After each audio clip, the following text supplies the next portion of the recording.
Fun facts about Law & Order SVU that you probably did not know. I'm a huge Law & Order SVU fan, and I've gotten to be on the show twice, so I learned some really interesting things while being on set.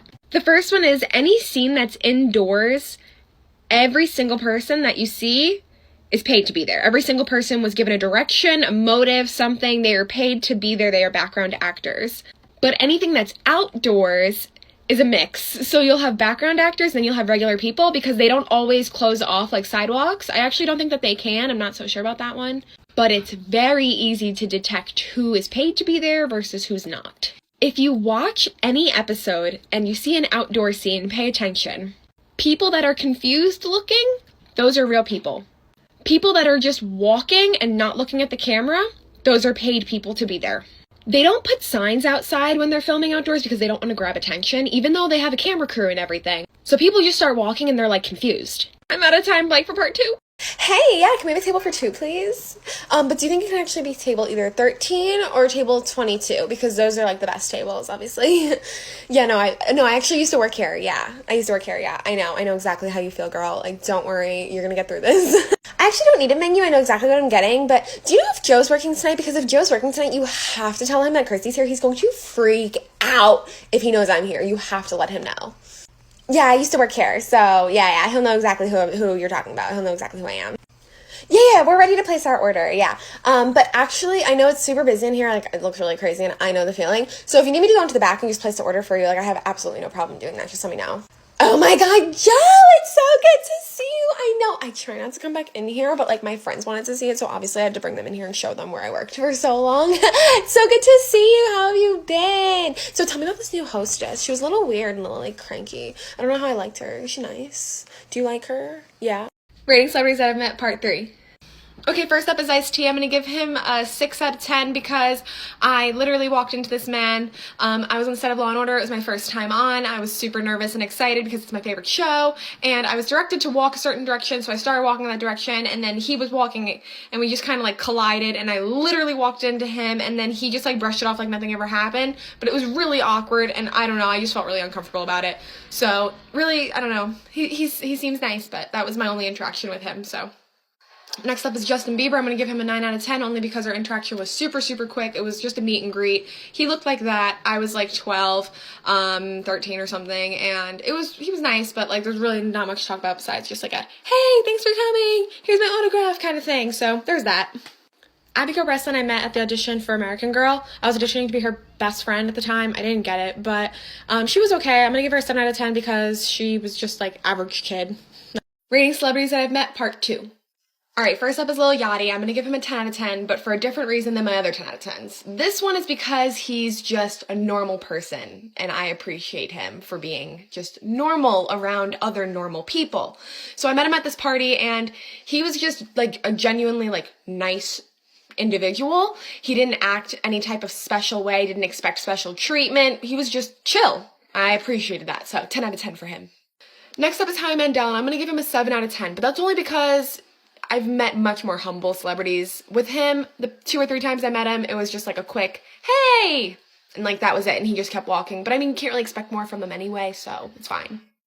Kit Harington, I gotta give a 2 out of 10 because I wasn't allowed to talk to him because apparently he doesn't like to talk to people that aren't celebrities or aren't famous. I really don't know, but I wasn't allowed to speak to him, so I'm gonna give him the benefit of the doubt and give him a 2. Like for part 3. Rating celebrities that I've met, part 1. First up is Mariska Hargitay. I'm going to give her like a 9 out of 10 because she was super awesome and sweet. She made sure to say hi to everybody on set. Did not care how small your part was. Made sure to say hi. But you could tell that she was definitely the star of the show. Next up is Emilia Clarke. I'm going to give her a 10 out of 10 because you would never have known that she was as famous as she is by having a conversation with her. I met her at the Game of Thrones premiere and she was a sweetheart. All she was doing was complaining about her shoes, which was really funny. And she was just so sweet, just really nice. Rest in peace, Juice WRLD. He's up next. I'm going to give him a 10 out of 10 too because he was really nice and I felt really bad. I was helping with a guest list for a really big party and he kept telling me his name and he just was not on the list. And so I told him like he had to go home. I was like, I'm sorry, you're not on the list. And then he told me he was probably under his stage name. And I was like, what is your stage name? And he said Juice WRLD. And I was like, oh my God, go ahead. He was on the list. Really nice guy. Like for part 2. You need to stop crying. What do you mean stop crying? My whole life is falling apart. You were literally together for like 2 months. All you need is a fresh start. Like going through your phone and deleting all of your photos together. That's a good start. Do that, and I look really good in some of them. I have an idea, and it'll make him wish that he never broke up with you. What's your idea? Edit a photo that he was in, remove him from it, and then post it. I don't think we can just crop him out. It's gonna look so obvious that someone was cut out of the picture, and it's gonna ruin the photo. Not to use this app PhotoGrid. There's this AI removal feature where you can literally remove him from the photo, repair that part of the picture, and it'll look like he was never even in it. It's the best editing app I've used. That'll drive him nuts. Okay, I just downloaded it. Now show me how to do it. Yeah, you open PhotoGrid, you select AI removal, select the photo that you want to edit, and then just use the magic brush to remove whatever you want to remove. Wow. Okay. Great. Now post that. Can I call her? No, I'm gonna have to call. It's against school policy. Hi, Mrs. Gonzalez. I have Ellie here with me right now. Yes, again. And she has a headache. I told her she can stay here, but she wanted me to call you. Can you put my kid on the phone, please? You want to speak with her? Yes, of course. 1 minute. Oh, hi, Mom. Hi, can you wait an hour for my lunch break? I just don't feel good. Do you actually not feel good? Yeah, my head is bothering me, so I'm in the nurse's office right now. Am I on speaker? No. What time is it right now? Okay, you're supposed to be in math class right now, and then you have science later. So you tell me right now if you actually don't feel well, or if you just want to come home. Because if I come all the way there right now and I find out that you just want to come home, I'm going to be really pissed off if you couldn't wait until lunch. So you tell me right now, do you actually not feel well, or do you just want to come home? Second. All right, I will be there in an hour when I'm on my lunch break to come get you. Sharing the things that went wrong on my wedding day since it's been long enough. First, our officiant completely forgot that we had vows to read. Like, totally forgot. She went through the entire ceremony without saying that we had vows to read. And then at the end, when she was like, I now pronounce you as husband and wife, we just turned to her and we were like, the vows! And everyone found it to be comical. I'm so glad everyone found it to be funny. So we read our vows at the very end. It was something. Next, I wore the wrong shoes to my dress fitting because I didn't have my real shoes yet and I didn't know the height. And my dress was way too long. I stepped all over it during our first dance and I tripped a few times. Next, I totally did so many things last minute, including picking my music.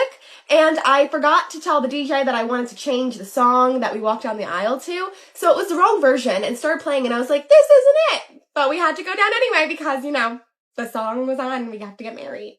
Lastly, I got my cake topper very last minute, custom made, and I really wanted my pets on it, but there wasn't enough time. And it showed up the day before my wedding and I had no backup. Where are you putting your sleeping bag? Oh, I was gonna sleep in my bed. Oh, so you wanted to just share the bed instead? Well, I like to have my space when I sleep, and my mom says it's really good for my long legs to be able to stretch, so. Oh, okay, well, should I just sleep on the floor by myself then? Well, yeah, that's usually where my friends would sleep at sleepovers. Oh, okay, it's just normally when I have sleepovers at my house, I usually sleep next to the person, You're ready to go to sleep? Okay, well, let's just go say goodnight first. Wait, do you not just go to sleep? No, I go say goodnight to everyone. Everybody? Even your brother? Yeah, do you not? No, I don't. So I guess I'll just stay here then. So you're gonna go to sleep, but you're not gonna say goodnight?